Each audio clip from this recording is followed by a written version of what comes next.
Welcome to Shubhadip technical pro. আজকে আমি আলোচনা করব ফিউচার এনএফটি কি আপডেট রয়েছে। তো আপডেটটা দুটো ভাগে ভাগ করে বোঝানোর চেষ্টা করব। প্রথম ভাগ যেটা হচ্ছে আপনার প্রথমের দিকে যারা জয়েন করেছিল, অর্থাৎ 2 মাস ধরে যারা কাজ করছে তাদের জন্য কি আপডেট রয়েছে, এবং আজ থেকে নতুন যে ভার্সানটা এসেছে যে ফিউচার এনএফটি ভার্সান 2, তো এই 2.0 ভার্সানে যারা নতুন করে জয়েন হতে যাবে তাদেরকে কিভাবে কাজ করতে হবে, তাদের জন্য নিয়ম কি, এবং প্রথম থেকে যারা 2 মাস কাজ করে এসেছে অলরেডি তাদের জন্য নিয়ম কি হয়েছে। তো প্রথমে বলবো যারা পুরনো মেম্বার রয়েছে তাদের ক্ষেত্রে নিয়ম যেটা রয়েছে, মার্চের 10 তারিখের মধ্যে যত আইডি অ্যাক্টিভ হয়েছে সেই আইডিগুলোকে ন্যূনতম $10 একটা এনএফটি বাই করতে হবে। ঠিক আছে, তাহলে ওই 10 তারিখের মধ্যে যতজন মেম্বার রয়েছে তারা যখনই একটা করে $10 ন্যূনতম এনএফটি বাই করবে তখন থেকে তাদের আইডিগুলো আবার অ্যাক্টিভ হয়ে যাবে, 1 নম্বর। 2 নম্বর হচ্ছে তারা যারা অধিক, অর্থাৎ ডিপোজিট ব্যালেন্স হয়তো 50-50-এর অধিক বা 50-এর সমতুল্য এই রকম ইনকাম যারা পেয়ে গেছে, তারা আর ওই পুরানো যে বিজনেস ছিল যে স্ট্যাকিংয়ের ওপর ইনকামটা আসবে, ওই পারপাস থেকে আর কিন্তু কোনো ইনকাম আসবে না। এবং ভবিষ্যতে তারাও ইনকাম পাবে, সেটা কোথা থেকে না কিছু জনের হয়তো এফ ফান্ড, ডিপোজিট ফান্ড এবং মাই অ্যাকাউন্ট ব্যালেন্স, এই টাইপের 3টে যে ওয়ালেট রয়েছে, 3টা ওয়ালেটের মধ্যে যার যত ব্যালেন্স থাকবে সমস্ত যোগ হয়ে একটা হোল্ডিং ওয়ালেট হবে। ওই হোল্ডিং ওয়ালেটে যে ব্যালেন্স থাকবে সেই ব্যালেন্সের 1% পার ডে হিসাবে, মানে মাসে 30% হিসাবে আমরা কিন্তু রিটার্ন পাবো। এবং আরও ভবিষ্যতে ওই যে ব্যালেন্সটা আমরা যেটা রেখেছি বা D fund, F fund, my account balance, ওইটা তো হোল্ডিং হয়ে গিয়েছে, ওই ব্যালেন্স থেকেও ভবিষ্যতে আমরা এই যে জেনুইন যে এনএফটি যে বাই সেল হচ্ছে তখন কিন্তু আমরা ওখানেও কাজে লাগাতে পারবো।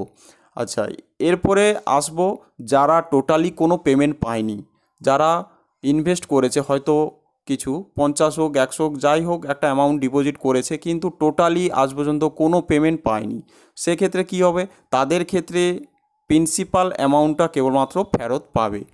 কিভাবে পাবে না, তাদের ক্ষেত্রে এই যে এনএফটি বাইয়ের যে কন্ডিশানটা এটা কিন্তু বাধ্যতামূলক নয়, কারণ মার্চের 10 তারিখের পর যে সমস্ত আইডি অ্যাক্টিভেশান হয়েছে ওই সমস্ত আইডিগুলোর জন্য এনএফটি বাই বাধ্যতামূলক নয়, কিন্তু ওরা পেমেন্ট পাবে। সেটা কিভাবে না, ওদের যে 50 যেটা ডিপোজিট রয়েছে ওর এগেনস্টে একটা যে কোনো একটা ইনকাম জেনারেট হবে এবং ওই ওয়ালেটে তাদের আসবে এবং তারাও সেই $25 ন্যূনতম হয়ে গেলে ওখান থেকে উইথড্রল নিতে পারবে। তো এইভাবে ওরাও কিন্তু ওদের প্রিন্সিপাল অ্যামাউন্টটাও পেয়ে যাবে। এরপরে আসবো যে নতুন ভার্সান যেটা 2.0 যেটা লঞ্চ হয়েছে এই আজকে, তাহলে এখানে কারা কিভাবে কাজ করবে। যারা পুরনো মেম্বার রয়েছে মার্চের 10 তারিখের আগে বলতে মধ্যে, ধরুন মার্চের 10 তারিখের মধ্যে যে সমস্ত মেম্বাররা রয়েছে তাদের ক্ষেত্রে ন্যূনতম $10 একটা এনএফটি বাই করতে হবে। ঠিক আছে, তাহলে একটা $10 এনএফটি বাই করলে তাহলে ওই আইডিটা আবার অ্যাক্টিভ হয়ে যাবে। আর এইটা কিন্তু টাইম সীমা কিন্তু বেঁধে দিয়েছে পুরনো মেম্বারদের জন্য। 10 তারিখ কিন্তু টাইম বেঁধে দিয়েছে, এপ্রিলের 10 তারিখ পর্যন্ত টাইম বেঁধে দিয়েছে।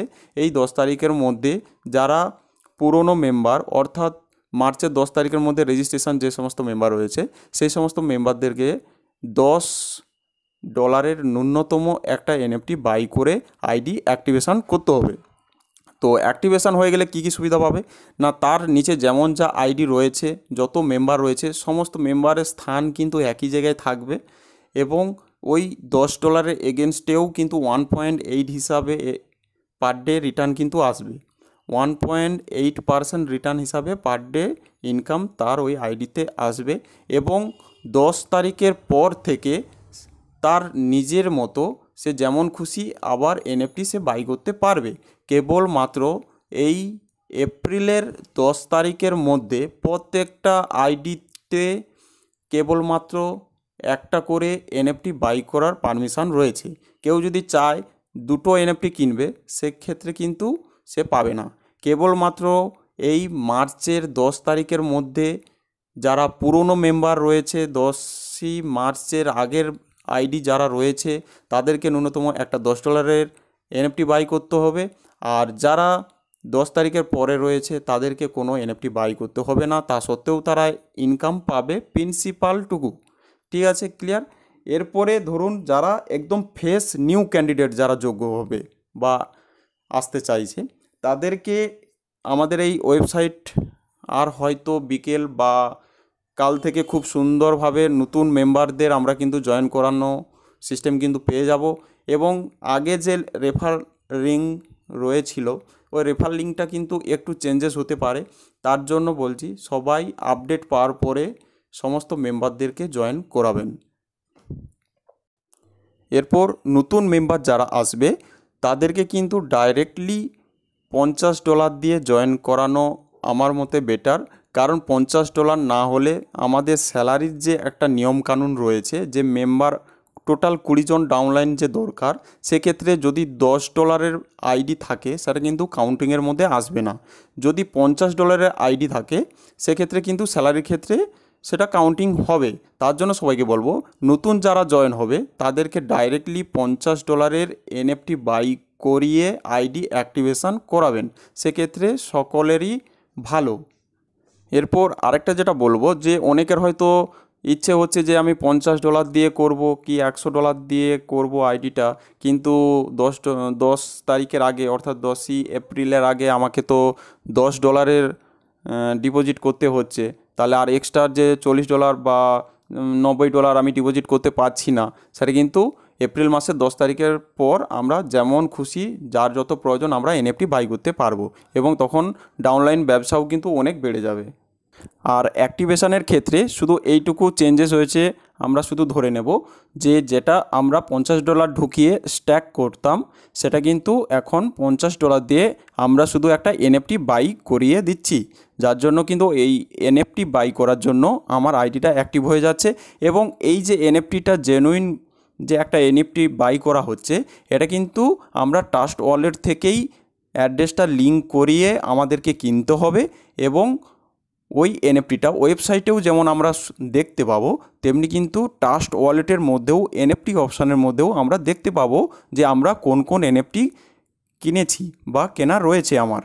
তো আজকের ভিডিও এই পর্যন্ত, এবং নেক্সট ভিডিও আমি একটা বানিয়ে দেবো যেখানে কিভাবে এনএফটি পারচেস করতে হয় সেটা আমি দেখিয়ে দেবো।